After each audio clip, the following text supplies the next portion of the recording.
Muito boa noite, tudo bem com você? Eu sou o Rodrigo Martins, o Dr. Camisinha. Seja bem-vindo ao primeiro programa do Brasil especializado em prevenção. Hoje é o nosso segundo programa e vamos falar sobre autoconhecimento, inteligência emocional e comunicação com a nossa convidada Priscila, que é coach e psicoterapeuta. O Dr. Camisinha é um programa de educação sexual que tira a dúvida dos adolescentes pela internet. Siga agora as nossas redes sociais que está passando aqui abaixo, né? O YouTube, Dr. Camisinha, Facebook, Instagram e baixe o nosso app gratuitamente. Além disso, você pode nos enviar um e-mail com as suas dúvidas e sugestões para drcamisinha@gmail.com. Priscila, muito boa noite. Boa noite. Seja bem-vinda. Obrigada.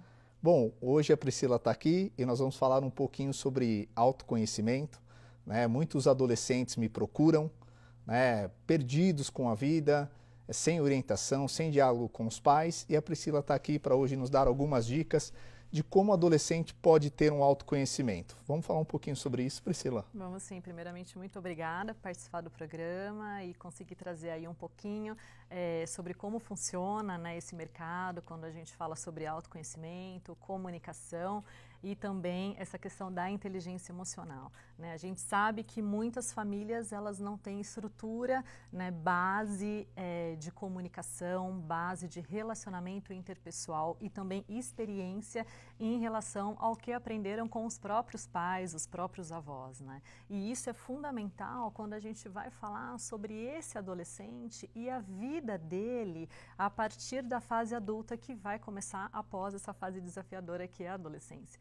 Então, é fundamental que esse adolescente, ele adquira uma estrutura familiar, uma estrutura emocional a partir da base familiar. E se ele não tiver, nós precisamos que esse adolescente busque referências positivas. Muitas vezes na escola, muitas vezes com parentes que ele sabe que são referências, que têm feitos positivos dentro da vida, seja profissional, seja na vida pessoal.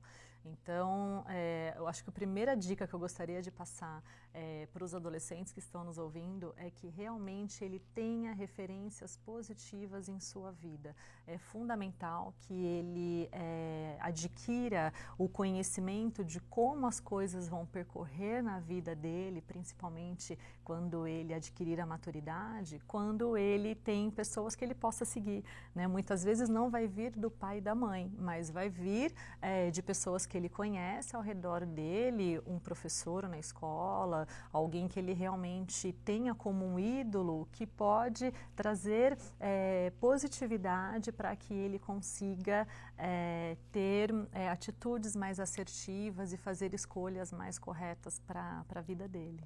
Legal, você falou um ponto positivo aí, que às vezes o autoconhecimento ele tem que procurar junto aos pais, só que eu vejo hoje que a família mudou muito, né? Mudou. Então os adolescentes hoje, eles são criados, né, por tios, por avós, e geralmente ele fica perdido. Eu falo isso porque eles vão pela internet, procuram ajuda e às vezes estão muito carentes. Então é muito importante que ele se autoconheça. Agora eu também gostaria que você falasse um pouquinho sobre como o jovem, né, isso serve para todo mundo, independente da idade da pessoa, né? Sim. Como o jovem pode fazer para ter uma inteligência emocional? Como ele vai construir isso, Priscila? Certo. A inteligência emocional, quando a gente fala um pouquinho sobre de onde vem a inteligência emocional, a gente tem aí um dos pais, que é o Daniel Goleman, né, um dos pais da inteligência emocional no mundo, e ele diz que a inteligência emocional nada mais é que a gente nos perceber em relação às nossas emoções e também perceber as emoções das outras pessoas que estão no convívio conosco, né? Então, a partir do momento que eu me percebo nas relações interpessoais e também percebo o outro, eu consigo não só aceitar o modelo de mundo da outra pessoa, como também compreender o meu. Então, o primeiro passo para que esse adolescente ele adquira essa estrutura emocional é ele reconhecer as suas emoções, as suas angústias e também os seus sofrimentos, né? Porque a nossa vida, a gente sabe, ela não é feita só de coisas coisas felizes e alegres e assertivas, muito pelo contrário, nós vamos ter dores, nós vamos ter problemas durante a nossa jornada. Então, o adolescente, para que ele adquira essa maturidade emocional, fundamentalmente ele precisa se perceber na relação dele, principalmente com a família, ou seja, os meus pais, eles me apoiam, eles se comunicam comigo, eu tenho uma relação aberta, onde eu consigo lidar com a adversidade e também com os meus problemas durante a minha fase adolescente. Se esse adolescente ele não tem essa comunicação em casa, essa inteligência emocional, ela vai vir realmente desse autoconhecimento, perceber a sua ansiedade, perceber a forma como você lida com o autocontrole, com o seu autoconceito, ou seja, como está a minha autoestima e a minha autoimagem hoje no meio que eu vivo. Né? Eu sofro consequências do mundo circundante que eu vivo ou não, eu estou conseguindo fluir naturalmente nas minhas escolhas, no que eu estou trabalhando ou no meu estudo. Então, fundamentalmente, esse adolescente ele precisa se perceber. E, às vezes, a rotina cotidiana ela é tão avassaladora que a gente não para refletir.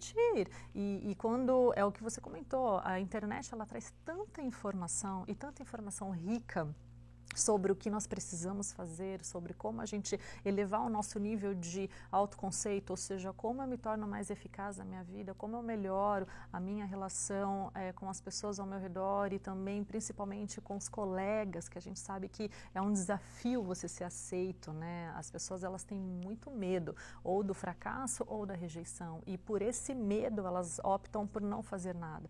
Então, essa relação com o medo, com a rejeição, com a forma como eu me percebo no meio que eu estudo é fundamental, é muito importante para esse adolescente ele conseguir se libertar de algumas amarras e conseguir fazer escolhas mais corretas para a vida dele.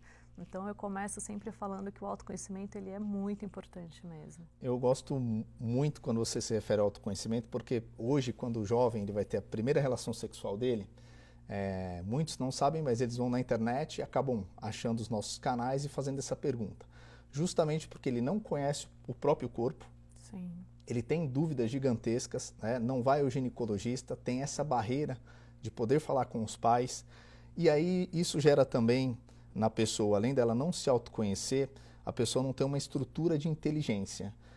Eu posso falar isso nitidamente porque eu vejo muitas meninas de 15, 16 anos que elas simplesmente querem ter a primeira relação sexual porque as amigas têm. Ela não tem uma personalidade, ela não consegue ter esse autocontrole, então ela acaba sendo muito influenciada pelo próprio ciclo de amizade. Então é o seguinte, todo mundo já teve relação sexual, menos eu. E aí ela se sente inferior, né? Ela não consegue se valorizar, justamente por esse ponto da inteligência emocional. Perfeito.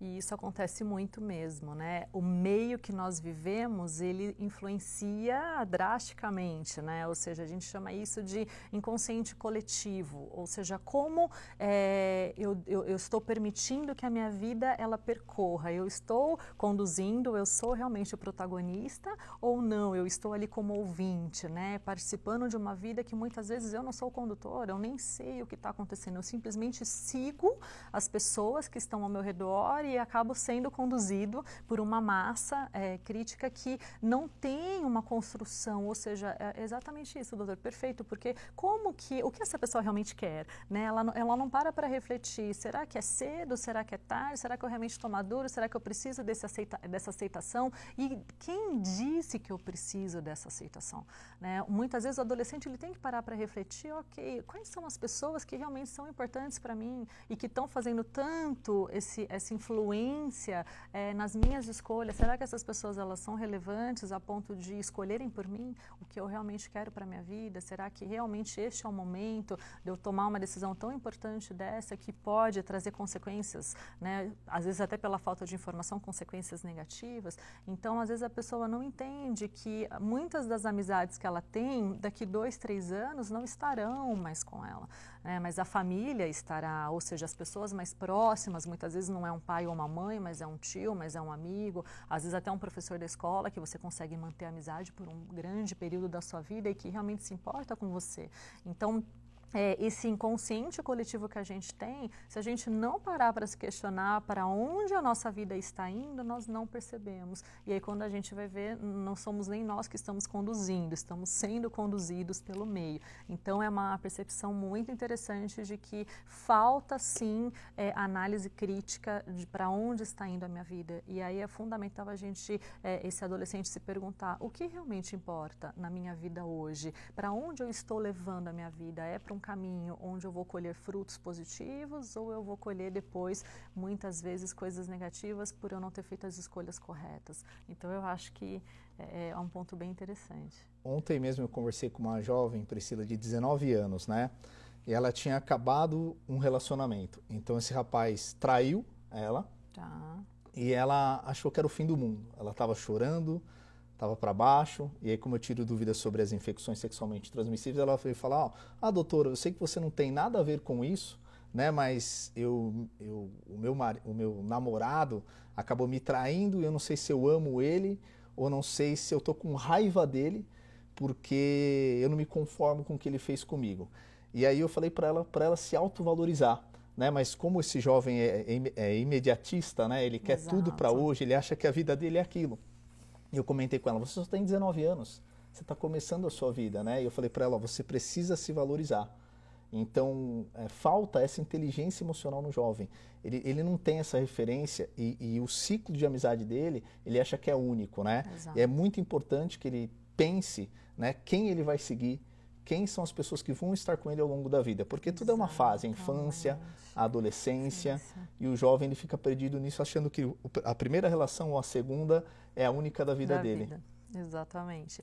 E eu acho que para complementar esse ponto, a gente pensar um pouquinho em clareza de médio e longo prazo, né? No coaching a gente fala muito sobre isso. Se você tiver clareza daquilo que você quer construir, da pessoa que você quer se tornar, você consegue muitas vezes lidar com as adversidades e os problemas imediatistas, ou seja, da sua vida agora. A gente só consegue lidar com essa diversidade quando a gente tem clareza do que a gente quer, exatamente isso. Se a gente tem essa ponte, a gente sabe que aquilo não é o todo, é apenas uma parte do problema, né? E aí você consegue lidar melhor com esse problema, achar soluções mais assertivas, porque você sabe que ele não é o todo da sua vida, é exatamente ali um momento de desafio, uma traição, alguém que realmente te rejeitou ou que fez mal para você, mas que terão todas as outras pessoas que vão passar pela sua vida, tantas histórias que vão trazer uma bagagem maravilhosa. Então eu acho que vale essa percepção de longo prazo mesmo, para trazer mais clareza para lidar com a diversidade. Legal, Priscila. Nossa, o assunto passou tão rápido aqui, né? Nós vamos agora para um break, né? Veja agora esse quadro Você Sabia e fica conosco aí que tem muito mais assunto aí no segundo bloco. Um abraço.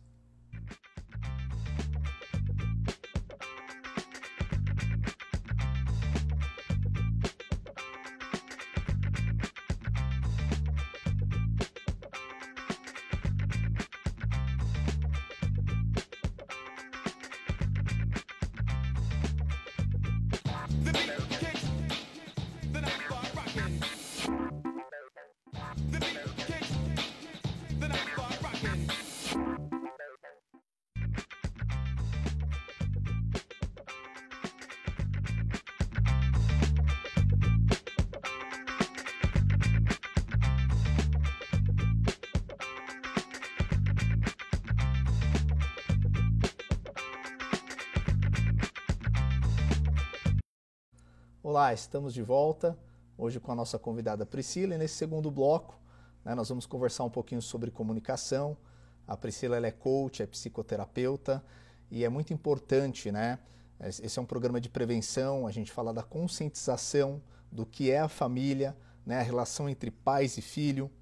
Hoje a família mudou muito, né? Os pais geralmente vão fazer os seus afazeres e quem está criando os filhos são os avós, né? E a gente fala muito com adolescentes, eu friso muito bem isso, porque o adolescente ele não tem esse pilar dentro de casa, mas muitas vezes, né, esses pais eles não conseguem se comunicar com o filho, ele não consegue ter uma aproximação com o filho. Então, Priscila, o que você pode falar aí de dicas, passos, né, de como esse pai pode ter uma boa comunicação com os filhos? Bom, Eu sempre começo falando sobre comunicação, focando na escuta empática. O que é isso? A geração, o mundo que nós vivemos hoje, tem uma dificuldade enorme de escutar. Muitas vezes a gente escuta a pessoa e nós já estamos interrompendo, falando sobre os nossos valores, sobre as nossas crenças, sobre aquilo que a gente acredita. Se eu pudesse dar aí um primeiro passo fundamental para que esses pais melhorem a comunicação com seus filhos, é que eles consigam escutá-lo sem o julgamento. Ou seja, a partir do momento que eu escuto o outro e o outro está falando comigo, eu começo a gerar uma conexão. Né? E o nosso desafio está nisso, porque o pai, ele sempre tem, pela própria experiência e pela maturidade, ele já tem uma resposta, ele já tem algo que ele já tem para falar, e eu já sei o que você vai me falar, não precisa continuar. Então, o nosso desafio está como eu escuto meu filho sem julgá-lo. Esse é o primeiro passo, é escutá-lo, simplesmente parar, ouvir, e vocês vão observar que vão ouvir tantas coisas, muitas vezes, que a gente nem imaginava. Né? Eu estava, por exemplo, semana passada com uma CEO de uma empresa e ela falou para mim que o desafio dela ao sair do treinamento foi chegar em casa e ouvir os filhos. E a filha dela, de 14 anos, chegou para ela, ela chegou em casa à noite, uma vida super atribulada, e falou, não, vamos sentar na mesa agora e eu estou aqui para ouvir vocês dois. E aí tinha o filho menor e essa filha que já estava na fase pré-adolescente. Os né? filhos ficam até chocados, né? Porque Ficam. A mãe chega em casa e fala que agora eu Quero vou dar escutar. 5, 10 minutos para escutar, né? E essa menina começou a falar e ela falou assim, mamãe, eu tenho muita coisa para te contar. Eu estou namorando, inclusive, o menino do quarto andar do prédio. E aí essa mãe, depois contando no dia seguinte no treinamento, ela falou, é impressionante, ela ficou tão assim, chocada, porque ela não tinha parado para ouvir a filha, e a filha começou a contar do namoro com o rapaz do quarto andar, e depois ela falou, na hora que ela terminou, e falou, filha, agora eu vou tomar banho, ela falou, mãe, amanhã a gente vai continuar, porque eu ainda tenho mais coisas para te contar. Então ela ficou realmente extasiada com, eu não imaginava que eu não estava ouvindo, porque ela chegava em casa, contava as coisas, era aquela coisa rotineira de jantar, mas ela não tinha parado para olhar nos olhos da filha dela e realmente perguntar como está a sua vida, o que você tem feito de verdade. E nisso gerou uma conexão que a filha se abriu com a mãe. Então percebam quanto ouvir e olhar nos olhos e gerar essa conexão, ela é fundamental para desarmar seu filho, para que ele saiba que ele vai ser aceito. Porque lembra, a gente até conversou no bloco passado, o medo da rejeição é muito grande. Então, muitas vezes esse adolescente não se abre com medo do que ele vai escutar desse pai, dessa mãe, e aí ele começa cada vez mais a afastar os pais, e os pais não percebem. Então, é fundamental que a gente ouça. Você tinha me falado algo interessante, Priscila, que é o seguinte, o adolescente, né, a gente vai crescendo e muitas vezes os pais, eles têm dificuldade de voltar ao tempo e falar, eu já fui um adolescente e eu passei por esses mesmos questionamentos, né? Então, o adolescente, ele chega com 12, 13 anos, ele já não quer mais deixar que o pai deixe ele na porta da escola. Então, ele quer deixar uma quadra antes para ele ir a pé e depois, se é festa, se é balada, combina o horário, mas ele não quer que o pai vai pegar ele. Você estava comentando comigo que é muito importante que o pai entre no mundo do filho para fazer essa conexão. Você pode dar algum exemplo do que o pai pode estar fazendo com o filho? Claro. É importante que o pai estabeleça essa conexão. A gente tem um nome, essa técnica, que é rapport, né? Ou seja, como eu crio empatia com o meu filho, com a minha filha, para que eu consiga entrar no mundo dela. Então, muitas vezes os seus filhos gostam de esportes, gostam de fazer atividades que vocês não fazem junto, né? Como pintar, como fazer um esporte radical, por exemplo.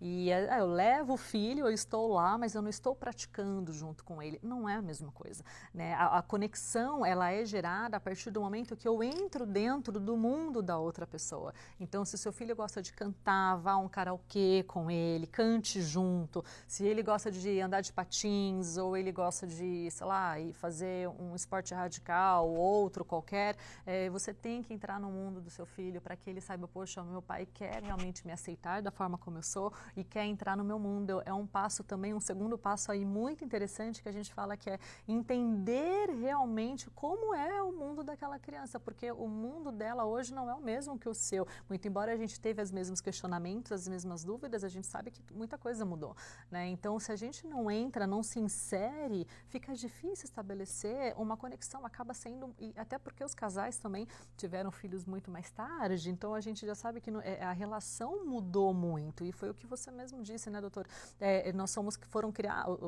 As crianças estão sendo criadas pelos avós, né? Os adolescentes muitas vezes ficam com os avós, então imagina a distância e choque de gerações que a gente tem dentro da mesma casa, no diálogo. Então é fundamental que esses pais participem mais da vida dos filhos para que consigam estabelecer uma conexão mais eficaz. Tá, bacana isso daí. Eu gosto de trazer alguns exemplos à tona, né? Porque como a gente trabalha um programa que ele é família, né? Que ele traz diversas dúvidas, não só sobre sexualidade, por isso que eu acho muito importante a gente falar de outros temas, né? Porque a prevenção, né? O brasileiro ele não tem esse costume. O brasileiro primeiro ele toma as atitudes dele, depois ele vai ver as consequências, né? E eles acabam não se planejando. Então, assim, eu converso com muitas mulheres, né, e você como é coach, psicoterapeuta, né, que essas mulheres, por elas não terem uma base, elas não tiveram esse relacionamento com os pais delas, então elas não conseguem ver, né, o mundo do filho. E aí cria essa ponte que é uma barreira imensa. Exato. Então a mãe ela não consegue falar absolutamente nada. Ela às vezes simplesmente ignora o filho, né? Tanto o pai quanto a mãe ignoram o filho e aí simplesmente ele perde aquele momento de estar com os filhos. Eu tenho meu filho de 6 anos e eu separo. No final de semana eu tenho 1 ou 2 horas para eu poder estar com ele. Então a gente vai jogar bola. Eu vou fazer aquilo que ele gosta. Né? Então é importante você que é pai e mãe se dedicar. Faz a sua agenda e coloca lá um horário para você ficar com o seu filho.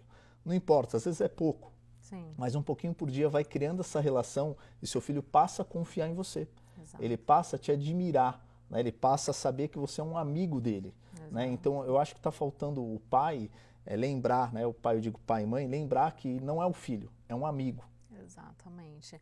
E para complementar, eu sempre, é muito interessante esse ponto de vista, porque eu comentei com vocês, o primeiro passo é realmente a gente escutar, né? Ter essa escuta empática, de empatia. E quando a gente entra nesse segundo passo, que é realmente eu entrar no mundo desse filho, que nem você comentou com o seu filho, é a mesma coisa que eu faço. A minha filha, ela tem 5 anos. Quando eu paro para brincar com ela, é a hora que eu me conecto, porque não adianta só eu estar ali no mesmo ambiente. Ela quer que eu participe, ela quer que eu interaja com ela, que eu desenhe, que ela quer ver como que eu vou fazer, como é que eu desenho, como é que eu me relaciono com ela ali nas atividades. E quando a gente fala isso, se eu pudesse deixar para todos os pais um terceiro passo fundamental para estabelecer uma conexão mais assertiva com os seus filhos é observar. E o observar só vem exatamente dessa relação mais próxima, ou seja, se você não teve essa experiência na sua vida, se você não aprendeu com os seus pais, ou seja, com os nossos avós também, como que eu vou lidar com o meu filho, como é que eu vou educá-lo, eu tenho que observá-lo. Então, às vezes, seu filho está brincando com os amigos e só de você observar ali, você consegue extrair informações preciosas do comportamento do seu filho que depois você pode discutir com ele. Poxa, filho, eu observei na brincadeira ontem com as suas amiguinhas que você ficou incomodada de emprestar tal coisa. Aqui eu estou falando de uma criança, né? Mas a partir do momento que eu levo os meus filhos numa matinê, por exemplo, sim, ou eu participo com eles, eu vou junto no jantar e aí depois eu vou deixar eles no lugar, eu estou ali brincando junto, eu estou ali interagindo, eu consigo observar muitas coisas que às vezes não vêm na comunicação, mas vem nas atitudes, né? Porque é muito mais o que eu faço do que o que eu falo. E com os adolescentes isso não é diferente. Se você começar a observar como ele se comunica ali com os amigos dele, ele vai trazer ali referências de comportamento, distorções muitas vezes, ou aprovações que ele está precisando, que às vezes num diálogo depois você consegue reforçar que, poxa, eu sou seu amigo, eu sou a pessoa que vou estar com você no fracasso ou na vitória, nos seus desafios, somos os pais pais que vão estar ali com você, ou às vezes os tios, que são eles que muitas vezes educam, né? Não tem o pai e a mãe. Então é fundamental essa observação, e eu acho que é isso que falta hoje. A gente acaba negligenciando pela correria e deixa de observar informações preciosíssimas da educação que a gente poderia já fazer ali uma assertividade, né? Conseguir interromper e já fazer um ajuste de rota com aquele adolescente. E existe algum sinal que o jovem, ele pode, ou o adolescente, ele pode estar manifestando para os pais que ele precisa de ajuda? Eu, como oriento alguns jovens, né, é legal a gente escutar outros setores, né, outras pessoas falando sobre isso. Né? Tem algum sinal que esse adolescente ele pode perceber? Porque hoje a vida é tão corrida, né, que ele chega da escola, ele vai para o WhatsApp, ele fica no YouTube. Existe algum sinal que o filho dá assim, para os pais perceberem isso, que o filho está precisando de ajuda? Sim, eu acho que o primeiro sinal é a falta de comunicação em casa. Se esse adolescente ele tem dificuldade de conversar, os pais perguntam, conversam e sempre, tá tudo ok, não precisa, nunca se expõe, nunca precisa falar nada, isso já é um ponto crucial de que aquela comunicação em casa está errada e que está faltando conexão, porque o ser humano ele tem necessidade de conexão, ele tem necessidade de discorrer, de conversar sobre a sua vida, sobre as coisas que estão acontecendo. Se ele não está conversando em casa, com alguém ele está conversando. Se ele não tem referencial em casa, em algum lugar ele tem pessoas que são referências para ele. Então eu falo sempre que você só vai conseguir mudar as respostas se você como pai mudar as perguntas. Então muitas vezes está tendo dificuldade de extrair as informações, muda a estratégia, começa a conversar sobre outros assuntos, desarma um pouco esse filho, traz ele para você e aí depois você volta a fazer perguntas e volta a conversar com ele novamente para entender o que está acontecendo. A ausência de diálogo é o primeiro sinal de que alguma coisa pode estar muito errada. Tá legal. Priscila, muito obrigado pela sua presença aqui. Né? Eu gostaria de terminar o programa te agradecendo. Gostaria que você deixasse o seu e-mail, né? O seu endereço para as pessoas te seguirem aí. Obrigada. O meu e-mail é priscilatedantas@gmail.com e o meu Instagram é priscilatedantas. Eu que agradeço a oportunidade, doutor, e até a próxima. Muito obrigado, tenha uma excelente noite. Um grande abraço.